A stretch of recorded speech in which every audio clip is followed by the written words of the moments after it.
and welcome. We are at the top of the hour here at KPCR LP 92.9 in gorgeous Los Gatos. It's going to be 75, 78 degrees today. Beautiful blue skies. And my beautiful friend from LA has joined us in the studio. I am so excited to welcome Belinda Ephraim to Reset with Tanya. Now, we talk about transitions and resets here, and Belinda is remarkable. She has the distinction that a lot of us don't. She grew up in a whole different continent. Belinda grew up in Nigeria, and from there, she came to the U.S., and we'll talk about her story. But she worked 16-hour shifts at Marriott before, are you ready for this? Before she structured over $37 billion in M&A activity as an investment banker. She's remarkable because of the journey that she is still on. So she went from $37 billion in investment banking M&A activity to then getting more creative and opening her own cosmetics company. She became a chemist. And then from there, she's now a VC building a deep tech venture capital fund and doing fundraising for that. So her journey has been tremendous. I am blessed that she's here on the West Coast, even though she's a 5-hour drive away. But today she is here in the studio in Los Gatos. Belinda, I couldn't be more happy to see you. It's been too long. Tell us about your current priorities. What are you working on now? It's always a surprise with you. What new things are coming your way? Thank you for having me, Tanya. Has been an amazing moment, full circle moment for me when I think about my life and also my career track over the years. And one of the things that I'm really focused on right now is taking all of those experiences and really culminating them into this venture capital firm. So right now, it's really taking my experiences over 2 decades now and culminating into Consoir Capital, which is a industrial deep tech venture firm that I am starting as well as fundraising for. So we are looking to raise $50 million for our first fund. And that capital will be deployed into 15 to 20 investments in the industrial deep tech space. So that's what my focus is on right now. Tell us about Consoir. I took French in high school, so I have to embellish it far more than the French would be happy with. But Consoir, where'd the name come from? And tell us about the industry that you are focused in, because I find that interesting. You know, I'm in this tech bubble here where everyone is focused on the latest AI wrapper, right? And you're going after big whales. You're going after large capital, large supply chain. Are you buying ships and containers? What are you focused on with Consoir? I love that. And the French would be thankful for the embellish. I love it. So Consoir is really French for tensor. And tensor is mathematical. It could also apply to computer science, deep learning, machine learning, but it really is the multidimensional array of data. So that data can be applied to vectors, scalars, and any other sort of mathematical algebraic expressions. Multidimensional. Mm-hmm. But anyways, so that kind of is the definition, because the way I see the firm is really so the legal name of the firm is actually Consoir Capital. It's a vector, so the space, and then the collective are all of the different constituents from myself, investors, primarily founders, our scientific council advisors. So in other words, the vision that I am thinking about implementing and building this platform. So it's not just a first-time fund. I actually want this to get to $1 billion plus type of VC firm focused on industrial deep tech. So industrial, because my background throughout the years have been investment banking. And growing up in West Africa, Nigeria, West Africa, my father was a civil engineer and my mother was a scientist on the geological side, plant science. And then My father was in oil and gas early in his career. And so he was one of the young engineers that were hired by oil companies at the time after Nigeria gained independence, and coming into Nigeria to obviously take advantage of the resources that were available. And so he was part of the team that actually built out one of the longest gas pipelines in West Africa that is called, at the time, it was called the Transfacando gas pipeline. And so he's an engineer. My mom's a scientist, growing up in that kind of household. And then a few years afterward, in the 1980s, he had some investors and who invested in his business idea to actually start up a building products manufacturing company.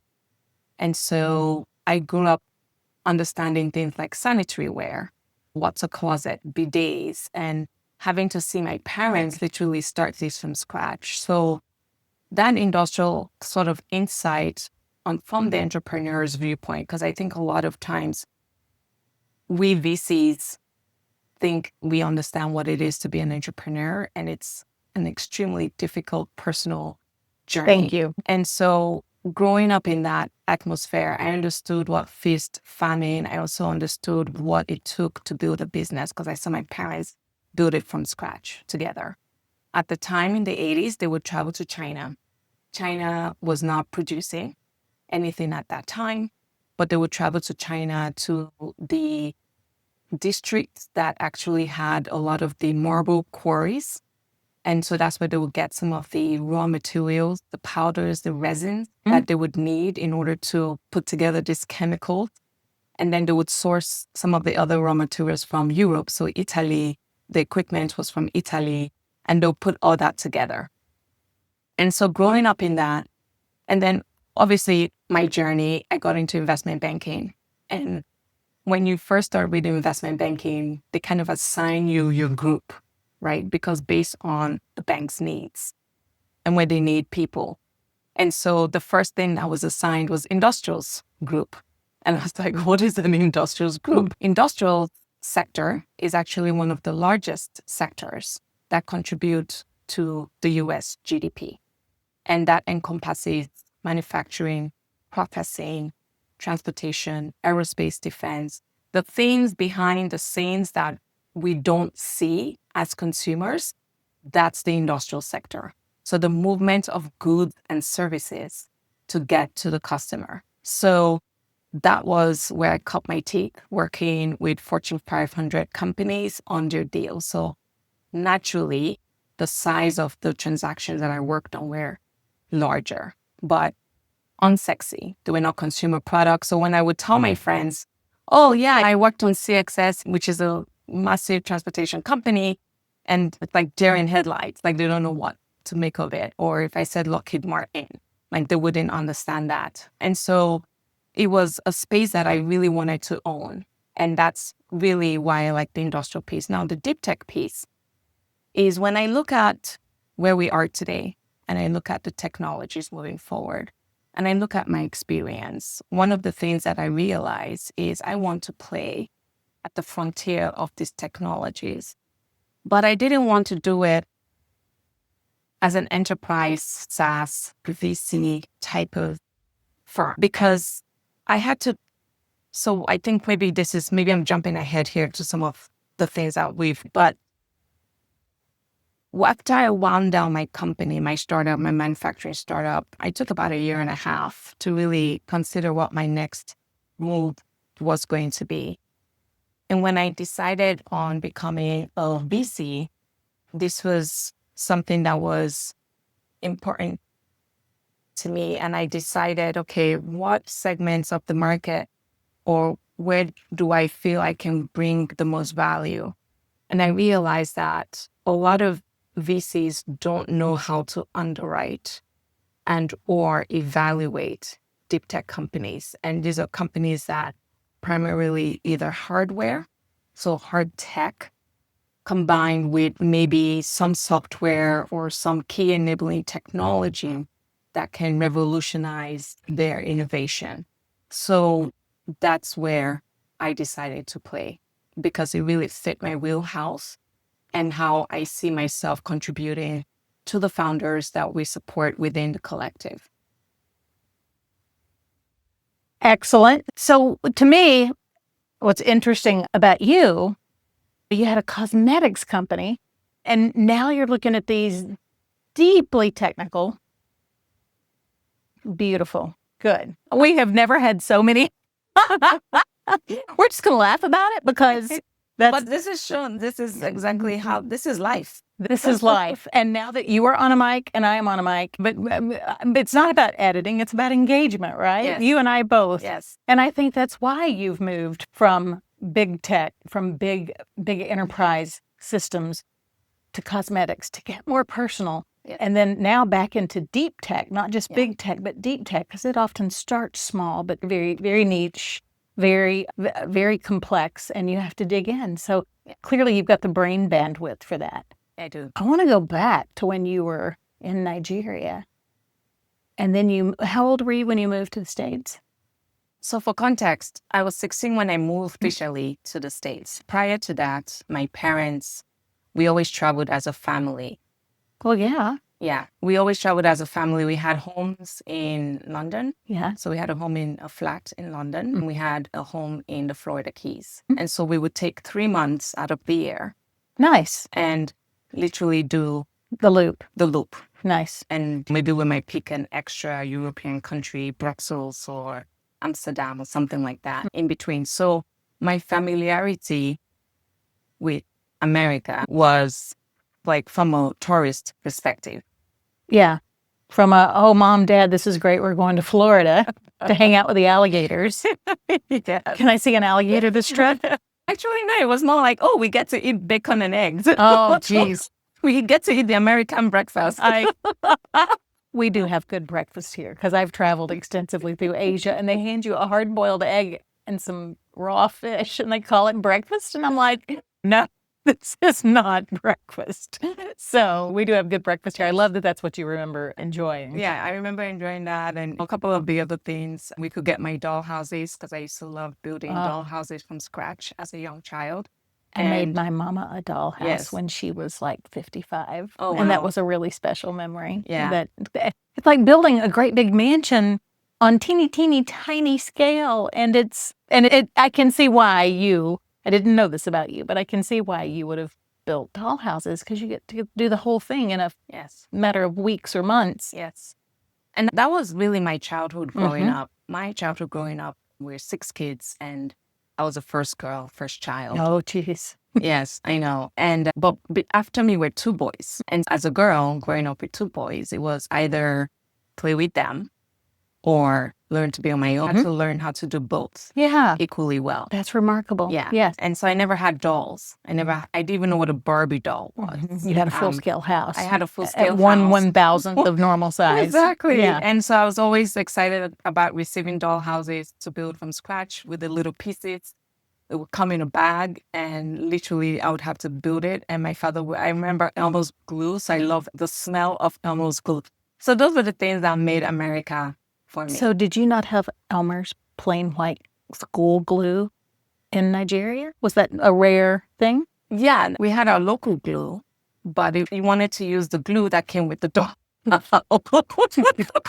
We are so far off script right now. I know, we really are. I love it. I do. But sometimes that's the magic of this podcast. And anyways, to answer your question. I would know this about you than all the work stuff that we do. I've always been a builder. Yeah. Always been a builder. Yes. And then I love action, Marvel comics, things like Spider-Man and Flash Gordon and things, because I had to hang out with my brothers and I had to learn how to climb trees. So it wasn't until 5-6 years that my sister came and then they started playing with Barbie dolls. And I was like, what is this? That no frame of reference. So anyway, to answer your question, I was acclimated. But when I was 16, because I had graduated from secondary school back home, so I got my, I think what you guys here, we call it a WIAC certificate. You guys call it a high school diploma. Oh, okay. Yes. And my parents were like, okay, obviously they're building this industry. And so they said, we want our children to go to school in America at the time. And so where your parents say to go as an African child is where you go. Right. There is no... It's like that in the States, too. Well, when you're a kid, you don't have a lot of agency. You certainly don't have budget. You're dependent on those adults to make sure you get fed, clothed, all the little things. So from that perspective, the things that matter more than the Barbie dolls. Exactly, Yeah, exactly. yeah. Here in this country, when you are a high school student, you're planning your college, where you're going. So then you go to 10 different schools, you interview, you do all this. There's this whole process around going to college and then deciding on the college. Whereas for us, that's not how it works. Just here's where you're going to go, and that's it. Which was fine with me because I loved America so much. And I was like, oh, yes, I'm going. And you had the support of your family. And I had the support of my family. A lot of people in your situation the are support also. So that the business Of was course. successful. So my father could afford to send me to school here in America. 2 years, fast forward 2 years, I was turning 18. And due to the political situation back home, so they were back home, I was here in America. And all of a sudden, there was a coup and they had to flee the country. We don't have that much here. Yeah, okay. Thank God. And I think this is where sometimes when we look at the current climate and people are complaining, and whether it's this president or Democrat president or whatever the case is, I just keep my head down because I'm like, you guys have no idea in this country how privileged and blessed we are. It has been very stable. Yeah, it's a very stable country despite the short-term hiccups. So when I think about my experience and seeing my father and my mom and my sisters and everybody now having to flee our homeland. So with nothing. This is when you were 18. This is Okay. So imagine I'm here in private. Okay, let me just give you context because I think people don't understand this. I came here to this country. We flew first class to get here. Okay. We had a home in the Florida Keys.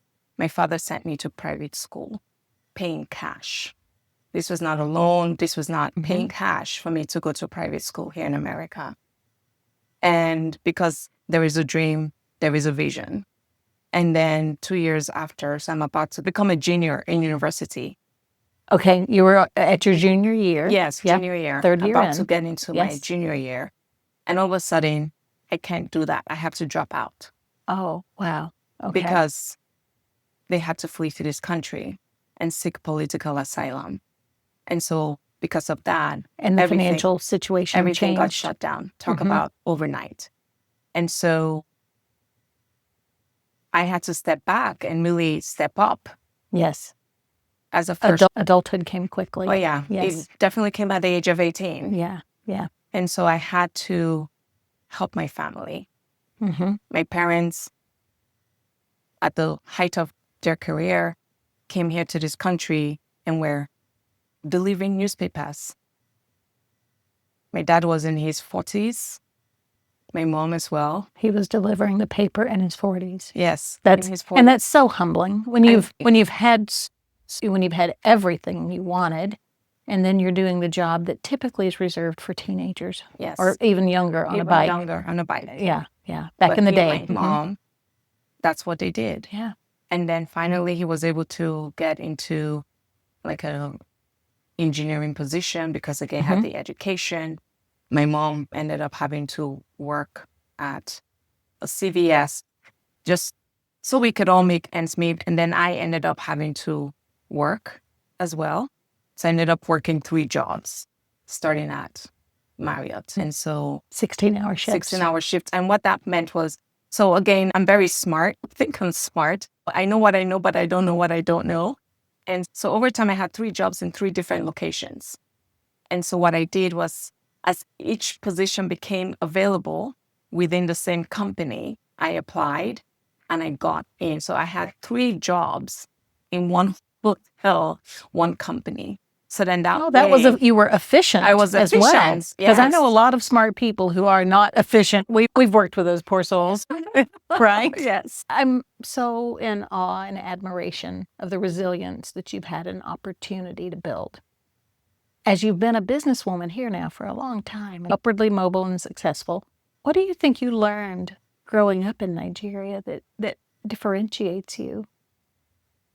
I think the first thing was at the age of 10, I was sent off to boarding school. So I was sent up to an all-girls boarding school, and not the Switzerland kind. Okay.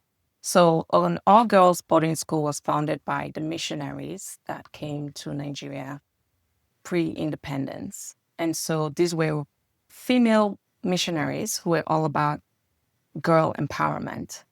And so they built secondary schools across the country, federal government girls' college secondary schools in different states. And that's when my parents decided to send me to school.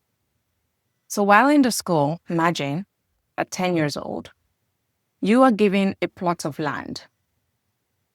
So you farm your land, scratch with a cutlass. At what age? A machete, 10. Okay? Because it was all about, in hindsight, I thought it was punishment. But That's just the way any manual labor seems to a 10-year-old. exactly. Yeah. But I realized in hindsight, it was really about self-sufficiency. When you go out into the world as a woman, can you figure it out? Can you survive? Because you're not a man. Man inherently, boys, they should be able to do these things. But Yeah, they have your brothers in the laundry room learning how not to bleach the colors. well, my brother actually had to also go to his version of the boys' school and learn how to take care of himself. Yeah. That didn't really Yeah. go so far. So well. But for us, it was, okay, learn how to do your laundry by hand because there was no Yep. washer dryer, right? So it was all of these things that I learned as a child, and I did that for 6 years. It was, if the water supply in the borehole didn't carry water into the dormitory, then I had to go to the next, all of us had to carry 10-gallon containers, 10 gallon, And that's heavy. and that's heavy, and go downhill to the next village Your resilience was earned. and carry water on our head. You have one on your head, you have your two hands. Yep. So when I walk straight here in America, people think I'm arrogant. I'm like, no, I had to learn to walk straight because I had to carry water. Here in America, people say, chop wood, carry water. That's an African saying. Because nobody who ever says that quote understands what it is to chop wood and carry water. I think that's what makes you and I alike. I don't see you often enough, but I worked in the tobacco fields with the men, and I helped the women bring in, they called it dinner, but we would call it lunch. It was the midday meal. And then I cleaned up the mill, and then I went back out in the fields with the men. I chopped wood so that we had heat during the winters. And in Tennessee, it was very cold. And so we all have wood-burning stoves back at that time. And so it would be my uncles and my dad and my brother and me up on top of a hill, and they would toss logs to me off the back of the truck because I was probably like 9, 10 years old and sturdy. I've always been sturdy. That's my way of saying pudgy. And they would like literally lob the tree trunk cuttings off the back of the truck for me to stack. Yeah. And they were playing with me. They were teasing me. But I think it's that learned experience that you and I both have that is pretty unique. Yeah. And it does teach resilience. It teaches resilience. And then also when you get to the top of, so in my case, after you fetch your water and you get to the top, about to enter your dormitory, all the senior girls are lined up. Oh. Waiting for the junior girls who just went all the way down to the next village. So you were taught hierarchy. Oh, for you out there on Radio Land, the look she just gave me was priceless. I mean, Yes, you yes. have no idea. Yeah. And literally, they would take cups of water from each junior girl because they did not want and they did not feel that they had to go down to that village to get water. So by the time you get that was to hazing. Yes. By the time you get to dormitory, you have a quarter after your 10-gallon plus your buckets. You have no water, but you have to take a shower the next day and you can't go down. So you had to be smart. You had to figure things out. You had to figure things out. That translated to working 3 jobs in the same hotel. Exactly. Just a few years later. Just a few years later. Yes. So when it came time for me to, because I didn't understand what the benefits were, or when it came time for me to put, I guess, the pedal to the metal, or whatever, however you guys say it, then that's when Pedal to the metal. the pedal to the metal. I'm here to help. Thank you. 'Cause I'm going to screw up You're all doing of the great. sayings. But that was the foundation of who I am. Of course. And it guides everything that you do. Yes. I'm going to take a little segue point. We are at the part of the show where we give back to the community for just a minute. We've talked about being 10 years old and chopping wood and hauling water. It's a little different here in the Bay Area. And what I have to offer is our radio camp for a little bit older. We're looking at 13 to 17-year-olds. A camp starts on June 9th. And I think that there's no better way for teenagers to learn speaking skills. It's focused around learning to be on the radio, which is cool and different, but also we'll be teaching podcasting. And so I think there's a ton of teenagers that are interested in having their own podcasts. So kpcr.org, the website, has more information about Radio Camp that starts in a couple of weeks. It's June 9th is when it starts. And if your children would be interested in that, or you would be interested in that, take a look. But we're focusing on 13 to 17-year-olds, and I think we're going to have a bunch of interesting podcasters come out of that. So this is KPCR LP, 92.9 FM in Los Gatos, beautiful, sunny, blue sky Los Gatos, and KMRT LP 101.9 FM out of Santa Cruz. And I can only imagine what the beach looks like today. Glorious, don't you know? Because it's a gorgeous day.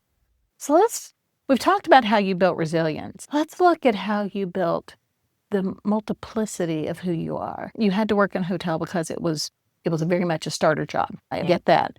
But then you went from there into investment banking and put together $37 billion in M&A. So before I got to investment banking, actually, so one thing I learned, at least my father really espoused to us children, was education was everything for us. And especially a lot of Africans. When you meet an African here in America or anywhere else in the world, we are probably one of the most educated citizens of the world, because we know that without education, we can't really be much of any, really. When I was working as a front desk agent in the hotels, I actually decided to take a quick course at the local college. Because this was at a time, for those who are listening who don't understand that, when she couldn't just get on the internet. Because you look young, but I know. So there was no internet at the time for classes. Yes, for online classes, yes, there was no internet at the time. And I think, thank you for bringing that up, because I think the internet is really and this is why I want to be where I am with my fund. So I took a class because I wanted to, this was a third job that I was going for, which was a night auditor job. And I didn't know accounting, or at least how it should be done. So I took a night course at the naval base, and that's how I ended up getting that job now. So now that was my third job. But so I took what I learned in numbers and consolidated 3 jobs into one as a wealth analyst. So wealth management analyst is that jump that I made. So all of a sudden I was making the equivalent. So the dots connect. So the dots are connecting.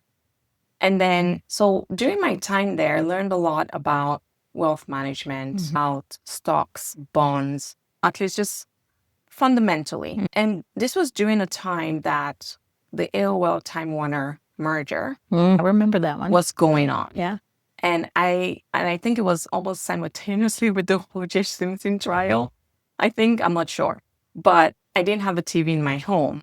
And so when we get to work, the CNBC was on, and this was the glorified IPO of its day. And I said to myself, wow, I don't know what those guys are, but that's what I want to do.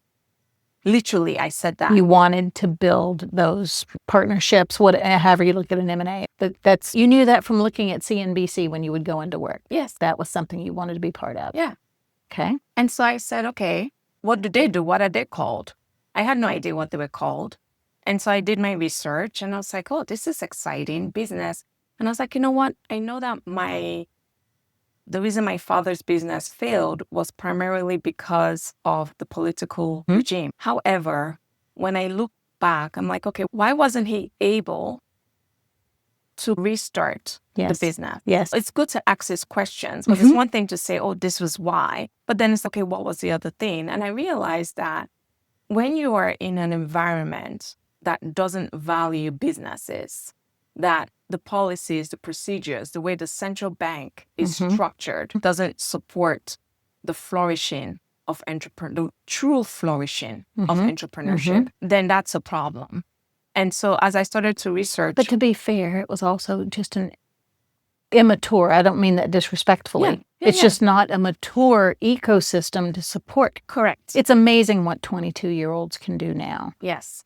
Because they're surrounded by support infrastructure systems and tools that enable them to do things that your father did not have the luxury of. He did not have any of that at all. So when I started to research what M&A investment banking was, I was like, you know what? If I really want to understand business, I need to understand money. And I need to understand how these people are able to get a couple $1 billion or whatever price at that point in time in order to effect this transaction. And so that is really what drove me to get into M&A. I have an interesting story about how I got into that, but for the sake of time, we'll pass that. But that's how I got into investment banking. How long did you do investment banking? 2 years, 10 years? I want to say a total of 10 years. 5 years was mostly mergers and acquisitions. And then the remainder 5 years was like infrastructure finance. So financing, instead of corporation, you're financing real assets. So affordable housing. And then that's how I got into hospitality again. But this time, there was something called revenue management. It's a new discipline that hotels were starting to implement, similar to what airlines do from a pricing strategy perspective. And so when I got in and I said, oh, what's revenue management? And at that time, no one was really doing it. But because, remember, I come from Wall Street, I understand finance.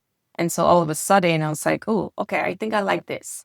I don't want to do night auditor. I've been there, done that. No, thank you. You weren't going to be a 60-year-old night auditor one day. No. And so I said, no, I don't want to do that. I want to do this revenue management. I want to learn something new. But then I realized that it was much more complex. It wasn't just about pricing strategy. It was about marketing. It was about sales. It was how do you drive a customer all the way to booking a room or hotel room and all of the things that go behind it.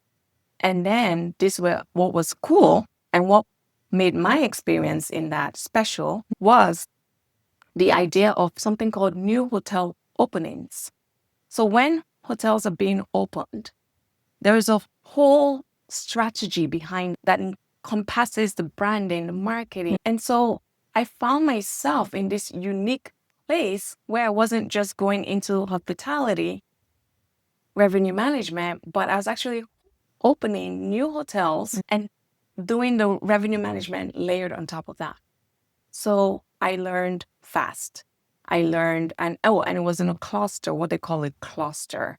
So what will happen is that hotel owners will buy a cluster of properties. It might be a mix of Marriott, Hilton, and an independent brand. And so that's really good where I learned how to different systems and all of these different aspects when it came to revenue growth. You've dealt with numbers. You've bought companies. You've merged companies. You've worked in multiple verticals. And now that you're working with Tinsois, now that you're building Tinsois, and now I love saying it. I wasn't sure how to pronounce it before you got here. But now that you're doing that, you're pulling from the end of setting up these environments to eventually be acquired. That it is a good thing to build a company that's worthy of other people paying to own it. Correct. And so you're building that. And on LinkedIn, a few weeks or a month or so ago, you said venture capital is powerful, but wrong for many startups. Now, why would you say that? Because in this town, everybody is chasing the VCs. I feel sorry for us because everyone wants to raise money. And I think it's actually very brilliant of you as a fairly newly minted venture capitalist.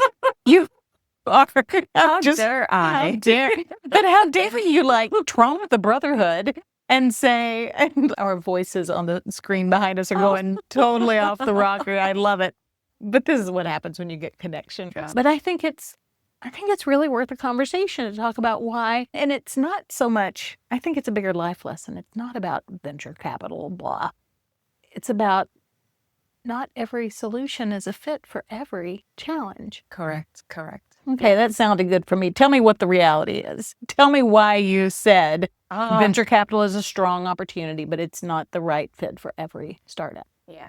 And I probably would say 90% of startups. Oh, wow. You've got skin in the game on this. I am so pissed. Because of this fundamental fact. And I realized it when I founded my manufacturing startup. And so when I understood the math, a lot of startup founders do not understand the math that drives VC firms. Yeah. They also do not understand that when you look at a cap table, any capital structure, and remember, I did this for a living, equity is the most expensive. Yep. The most expensive cost of capital. And so when you look at the fundamental math of traditional VC, it does not align with a lot of startups, regardless of their technologies, regardless of whatever it is that they're building. Yep. For example, I actually wrote this down because I need to. There's something called, if you look at the fund structure and the lifespan of a fund, not the firm, of the fund, usually it's 10 years, right? 10 years with maybe 2 1-year extensions. And so when you have that and your investment period as an investor is maybe 3 to 5 years. So the first 3 to 5 years of your fund is when you're making your investments into startups. So timeline. So by year 3, you should start technically exiting some of those investments. So then that way by year 10, you close your fund. The reason why there are 2 1-year annual extensions is because for any kind of, maybe there's a company on the books that maybe needs to stay longer, whatever the case is. So that's the fund structure and the lifespan. Then there's something called power law. Power law says or states that if I have a portfolio of 20 companies, only 2 of those companies should return my fund. Remember, it's a fund. You're supposed to return. Spreading the risk across multiple purchases. Most of our audience are not in this space. So this is not something they're going to go deep on. Oh, they're going to spread that risk. So only 2 companies out of 20. So if you're a founder and you collect this money, the expectation is that you should return 10x at a minimum, and it depends on the fund size. So if you are not a go big or go home kind of founder, like someone like a Sam Altman, who's or maybe Sam Google. Altman, just for those who are listening, he is the CEO and the golden child of AI. He's the CEO of OpenAI. Or Larry Ellison, the CEO of Oracle.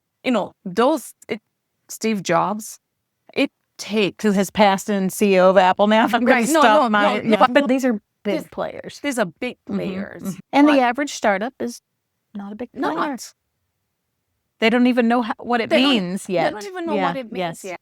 And their vision, they're not the ones who can take this company to where it needs to be. They're not a Steve Jobs. They're not a Sam Altman. So the founder mentality does not match the capital. And so there's a misalignment with expectations. And then the founders think, oh, I'm going to build this to a $20 million company. For you just received capital from Sequoia. Sequoia is a multi-billion-dollar fund. So if they're going to invest in you, you had better guarantee that they not only get back their investment, they get back 10 times. A return. 10 times that money. And so if you're not that founder who can produce a multi-billion-dollar company in 5 years, then you should not be at the seat. You should not be at the table. And that's really what it comes down to. So that's why I say it's not, they're excellent businesses. I'm not saying the business is not good, but you have to understand that capital source, the expectations around it. And so when these founders get into these companies or the firms as a portfolio company, they wonder, why isn't the VC giving me their all? Why isn't the VC giving me the resources I need to grow my company? Sorry, I can focus on the unicorn. This is not the Godfather model. Yeah. It's not. Yeah. Yeah. So that's why I say what I say. But they do take fingers. They do take fingers. And that's why they get the mafia sense. Yes, in the mafia sense. The story that I work with lots of founders and I have this talk with them. Why are you chasing VC money? Yeah. And I've told almost all of them, and it feels like telling someone to breathe because it's so common sense to you and I. But I tell them the stories of the founders who have $40 and $60 million exits, and they might pull $200,000 or $400,000 from that for themselves after they've finished paying everybody else. Yes. And to have a $40 or $60 million exit, and then what you get is the Bay Area equivalent of a year's salary, maybe a year and a half, and you killed yourself and your family and your life for years and years, and you get basically the equivalent of a year working in an executive role in the Bay Area. And they do this 3 times. They're doing multiple times. And I'm thinking, I don't understand. Are you understanding why this is not working? Yeah. Because this is a fundamental, this is a reality that shows the myopia. Yep. It is. So VC funds are not the be-all, end-all. They should not be the only way that you monetize your go-to-market funding capacity. I want to give a case study because this is, I'm actually, and anyone who's listening who knows the founder, CEO and founder of Atlassian. Atlassian's a very good company based here in the Bay Area and Australia, right? Australia is where they were founded. Yes. If that is a fascinating case study. That is a case study that let me just quickly go through this. I did a interesting research and I said, if I was interested in investing in enterprise SaaS, the founder that shows up at my door has to meet this criteria. Because I want 10, I want 100, I want 1,000 Atlassians knocking on my door. So what made Atlassian a special investment? So they were founded in 2002. Okay. So they're roughly 20, 22 years old. Correct. Guess when they went out to get VC money? I don't know. They got VC money in 2010. Okay. So they operated 8 years. 8 years. It took them 8 years to get to $50 million. There was a game plan. You have to have a game plan. You cannot go to VC money and say, here's my idea, and expect that they are going to... VC money should not be operations money. A lot of startups use VC money to operate their companies. They had revenue and they were profitable when they decided to They go took to VC money to grow. They took VC. Let me tell you. So you tell me. I was like, I'm picking at you. You know why? So this is the thing with data. Peter Walker on LinkedIn. Peter Walker, Carta. Data Insights. Yeah, he's awesome. He's a great storyteller with data. Very great story. A year ago, I think, he had posted for SaaS companies, obviously a SaaS person, right? Focus on deep tech. He had posted these SaaS companies, I think, ownership at IPO. And every other company was like below the 30% line. Remember, this is founding team ownership at IPO. And I kid you not, I was like, what is Atlassian? All the way at 75%. And I asked it in the comments and no one could tell me why.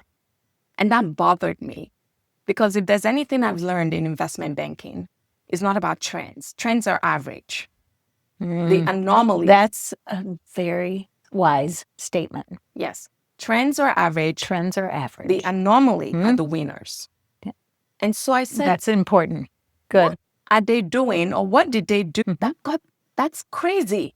And because we talk about this 40 million or 400 million, the founder maybe gets 40,000 as a net payout. What did they do? This is what they did. They proved their business model. They were generating crazy revenue. And when it comes to enterprise SaaS, they priced that thing so low that it was scalable. It's all about scale, but you have to price. A lot of enterprise companies, SaaS companies now, they're pricing. Sometimes I'm like, who are you pricing for? Are you pricing for a Fortune 100 company, or are you pricing for the small business down the street who really makes up America? The disconnect is not there, and they can't scale. That's why they can't scale. It's not because they're not going after the right customers. Or should I say, it's not because they have the wrong product. They just don't understand. How interesting. They don't understand. They chase Fortune 100, but it's really for middle America, made Atlassian successful. That in 8 years, on their own, they got to 58 million. So they got that VC money, and they literally quadrupled in 3 years. Okay. Quadrupled their revenue. Got it. In 3 years. And that's when they went IPO. Got it. So you said 3 years from VC to IPO? So when they first took the first seed, late stage seed, because they were already a performing company. So they had to target growth seed farms. And so from 58 million in revenues, then they did a secondary. So the initial investor wanted to get out, but not in a bad way because of the IPO. And so they were able to triple their revenues to actually quadruple to 215 million. 3 years. Okay. About 4 years later. And then the following year was when, so not even 5 years. So in 5 years, they were able to grow the revenue from 58 million to 320 million. That is what VC money is for. Okay. Let's transition. Yes, let's transition. We need to transition. So we'll do a quick station ID first. We are at KPCR LP 92.9 in beautiful, sunny, glorious Los Gatos. Also with sister station KMRT LP 101.9 out of Santa Cruz. And KPCR 92.9 has just introduced, and I am a proud member of the Signal Society. We are a public radio station, which means we are funded by users who want to keep listening to us. And I think this is a novel new approach that the station is taking so that you can buy memberships in the station. It starts at $5 a month. $5 a month to listen to Belinda and I messing up our microphone and trying to figure out how to engineer those to really interesting, eclectic music and other genres of interviews. And it starts at $5 a month, moves to $10 and $25. As you go up the ladder, you get merchandise, you get a member card if you're local to Los Gatos, so you get discounts on wine and donuts and maybe oil changes, I don't know, but we're building up the companies that are helping KPCR by bringing business to you that's discounted from them. So anyway, the Signal Society, you can get to that on kpcr.org, and I think it's a neat program for listeners to support and be supported in being part of this community. So let's talk about being part of a community, and that means podcasting. One of your transitions 6 or 7 months ago, Phil, I was your third guest on your Neo-Industrialist podcast, and you schooled me on a few things about AI. It was great. I think we talked an hour and 45 minutes that day. It was pre-recorded and unlimited, and we had the longest, best conversation. What got you interested in shifting with all that you do into building a community around a podcast on neo-industrialists? So the neo-industrialist, so it was titled a different podcast, obviously, at the time, because I was thinking, okay, maybe I'll just go back into M&A. Yeah. Which is a natural thing to do. But then I realized that for you, sorry. Just go back into mergers and acquisitions. Yeah, no problem. I'll call somebody up. No problem. Yeah. So, but I realized during that time that, like with everything else in life, when you're starting something new, is to tap into your network. Yes. And I didn't really have a network of business owners. And so I was targeting, and because of that, I was targeting baby boomers. That was your target market. No apologies. That was my target market because it was the lower middle market. And especially as an individual advisor, that just made sense. The problem is I'm very tech oriented. And did you say the problem is? yes. Oh, that's not a problem. Well, it's the problem to the customer I was targeting is that I'm very future forward thinking. Yes. And so I did not understand why in 2024, 2025, why these small businesses weren't really incorporating any kind of innovation, any kind of technology. Innovation is hard. It is hard to actually help drive the enterprise value. So I could help sell their company to the private equity firms, into the strategic acquirer that we look. And so it was almost like banging my head against the wall. And then I realized that, my network, remember, I dropped out of school and it probably took me about 8 years before I went back to school. I was a little bit of an older, freshman.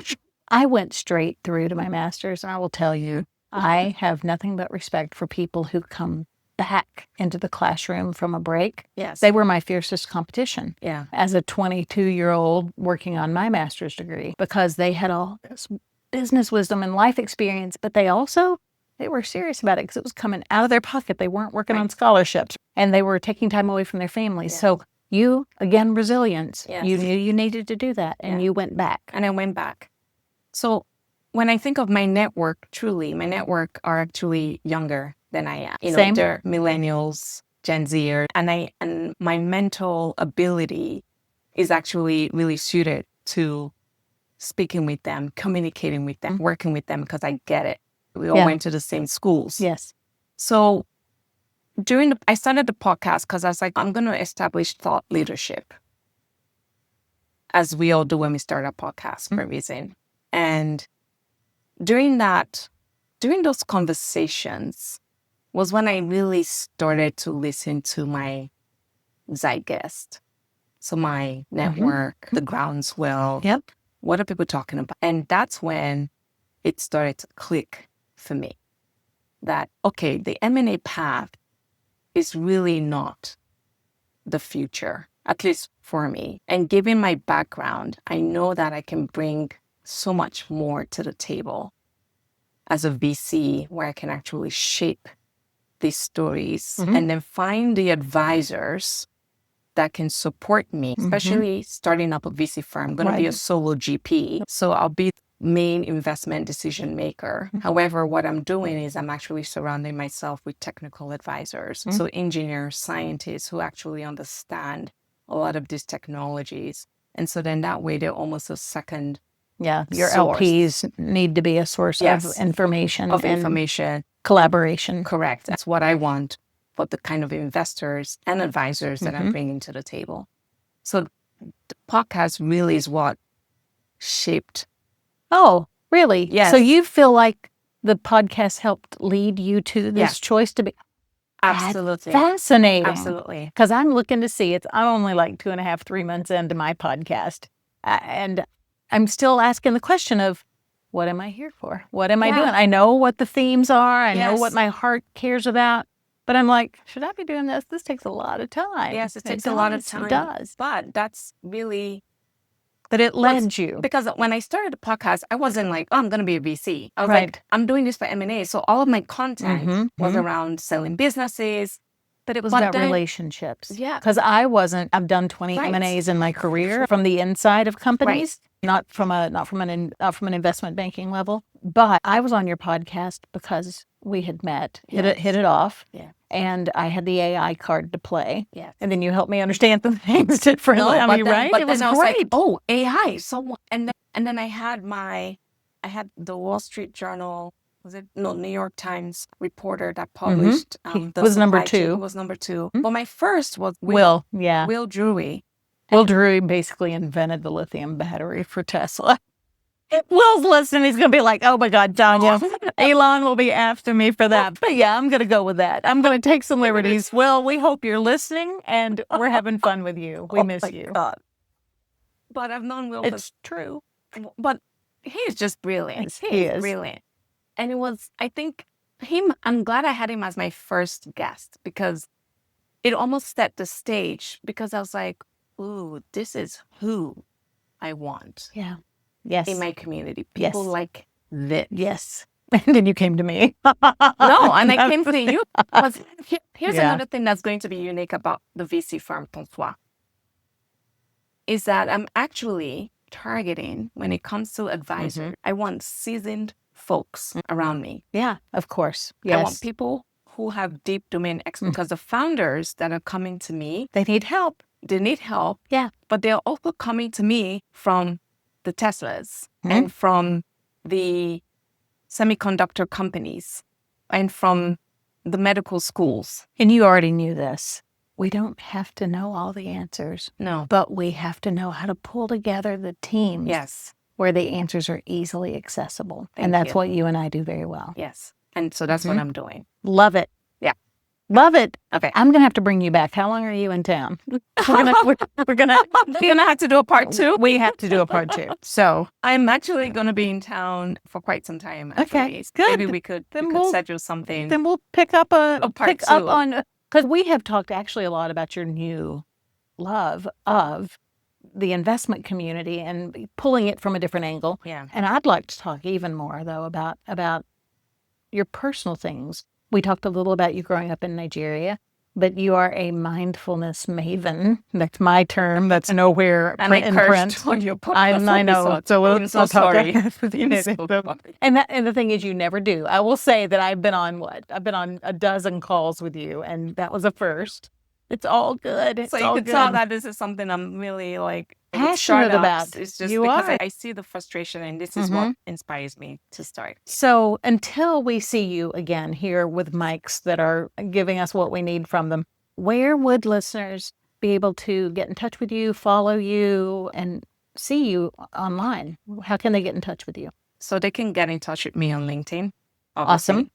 They can also get in touch with me through a website. So it's François, and that's TEN. Let me backtrack here. Let me be an engineer. So T as in tango, E as in echo. I'll put this in the show notes. N as in November. Okay. S as in Sierra. E as in echo. U as in filler. R as in Romeo. Capital.com. Excellent. Okay. And I will put these contact points in the show notes as well as your podcast. Oh, yes. My podcast is the NEO, N-E-O, Industrialist. Love and we're on Apple Podcasts, YouTube for video, as well as LinkedIn Lives. It has been remarkable to have you in person because most of my contact with you since you're down in LA has been on the phone. We've seen each other a few times, but on the phone. So it is just remarkable to have you here. Can't wait to spend more time with you. Thank you for being here with our listeners today, teaching them something new as we all think about the transitions in life and how we want to look at things differently. I'm going to make my own very tiny pitch. Everyone can invest. Everyone can become part of this community. And I think that there's a lot of nascent investors out there who haven't considered that journey yet. Yeah. And I think it's a good time for people to become more educated about the opportunities they have outside of the traditional retirement planning elements. Absolutely. And it's going to be an interesting few years for you and me both. Yes. As we build those going to be. communities up and offer and extend more opportunities to more people. Excellent. Absolutely. Wonderful. Thank you so So much. everyone, thank you. This has been Reset with Tanya with Belinda Ephraim, Ephraim. Yes. When you look for her on LinkedIn, have a wonderful day. Bonsoir from Tinsoir. And thank you for holding with us patiently as we figured out some technical issues here in the studio. We will see you next Thursday at 11 a.m. Pacific time. Good day.